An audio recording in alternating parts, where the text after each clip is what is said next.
রবের কিংডমে যত দুর্নীতিবাজ নেতা নেত্রী এবং কর্মী সমাজ রয়েছে এদের থেকে আল্লাহ তাআলার কাছে আশ্রয় চাচ্ছি। সম্মানিত দর্শকবৃন্দ, আপনাদের সকলকে জানাই সালাম আলাইকুম। রবের কিংডমে আমরা দেখতে পাচ্ছি সৌদি আরব একটি দেশ সালাফি মুসলমানদের। সে দেশে যত জজ রয়েছে, বিচারপতি রয়েছে, তারা সালাফি মুসলমান। ইরান একটি শিয়া মুসলমানদের দেশ, সেখানে যত জজ রয়েছে, বিচারপতি রয়েছে, তারা শিয়া মুসলমান।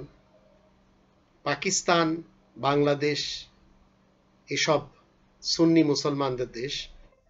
এসব এলাকাতে যেসব জজ রয়েছে তারা সুন্নি মুসলমান জজ।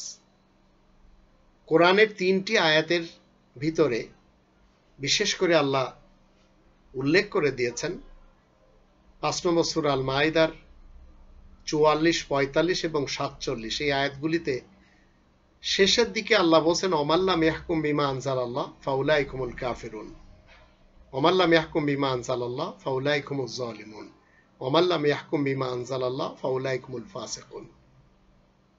এখন এই দেশগুলি মুসলমানদের দেশ, আরো অনেক মুসলমানদের দেশ রয়েছে। এরা যারা বিচারপতি রয়েছে এইসব দেশগুলিতে, এরা কেউ কোরআন মতে ফয়সালা দেয় না।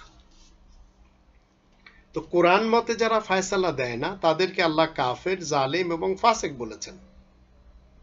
এখন এই আদালত, এই বিচারালয়, এই বিচারপতি সমাজ নামে মুসলমান, কিন্তু আল্লাহ তাআলার দৃষ্টিতে এরা সবাই কাফের, এরা সবাই জালেম, এরা সবাই ফাসেক। বাংলাদেশি সেবা পার্টি এদেশে কি চায়? রব্বানিতন্ত্র কায়েম করতে চায়, যেখানে একজন জজ অন্তত কোরআন বিরোধী ফয়সালা দিবে না। তাই আসুন আমরা রব্বানিতন্ত্র কায়েম করার লক্ষ্যে কাজ করি। আর এই সৌদি আরব, ইরান, পাকিস্তান, বাংলাদেশ এইসব দেশের যত বিচারপতি রয়েছে যারা নামে মুসলমান শিয়া, মুসলমান সুন্নি, মুসলমান সালাফি, মূলত এরা সবাই কাফের, ফাসেক এবং জালিম। এটি আল্লাহ তাআলার ফয়সালা, আর আল্লাহ তাআলার ফয়সালা you can not be change.